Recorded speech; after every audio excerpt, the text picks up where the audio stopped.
Siapa sih yang gak pernah ngalamin yang namanya insecure? Insecure karena kok dia bisa ya lebih cantik, glowing daripada aku yang hitam dan jelek kayak gini. Kok bisa ya dia punya mobil mewah sedangkan aku cuma punya motor butut. Insecure bisa menjebak kita dalam ruang yang namanya overthinking. Kadangkala nih, kata baper itu jadi kedok buat seseorang itu bisa ngerendahin orang di sekitarnya. Pengalaman insecure ini juga pernah saya rasakan waktu saya duduk di bangku SMA. Di situ memang saya ini hitam jelek. Ketika saya suka selfie, teman saya bilang, "Kok beda ya foto sama aslinya?" Perkataan itu bikin saya kayak jelek, dalam banget ya. Terus waktu kita nanggepinnya kayak kesel gitu, orang tersebut malah bilang, "Ih, kok baper sih? Kan cuma bercanda."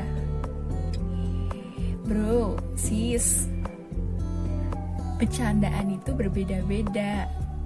Kalau kamu niat bercandaannya buat ngerendahin orang lain, itu bukan namanya bercanda, tapi menghina dengan gaya. Secara tidak sadar, terciptalah suatu standarisasi di dalam masyarakat yang buat orang-orang tidak memenuhinya dikatakan jelek, kuno.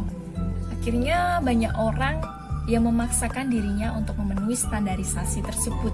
Ketika dalam suatu circle pertemanan, dia dihina karena HP-nya paling butut.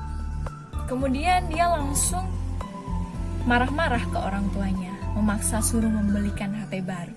Sekali hasrat kita nggak terpenuhi, kita nggak akan pernah berkata enough. Nah, di sini aku mau ngajak teman-teman buat sejenak merenungkan diri dan membuka Alkitabnya, Matius bab 6 ayat 25 sampai 26. Karena itu aku berkata kepadamu, janganlah khawatir akan hidupmu, akan apa yang hendak kamu makan atau minum, dan janganlah khawatir pula akan tubuhmu, akan apa yang hendak kamu pakai.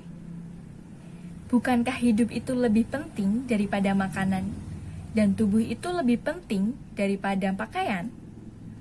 Pandanglah burung-burung di langit, yang tidak menabur dan tidak menuai, namun diberi makan oleh Bapamu di surga.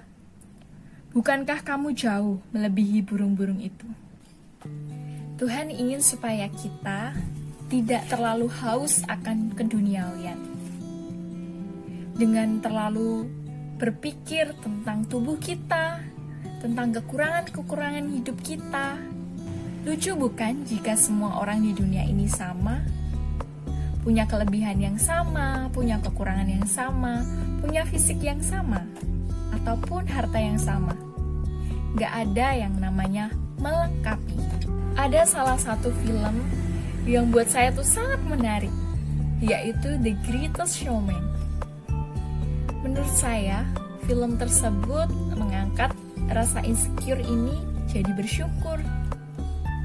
Penasaran akan cuplikan filmnya? Kita lihat sama-sama sebentar ya.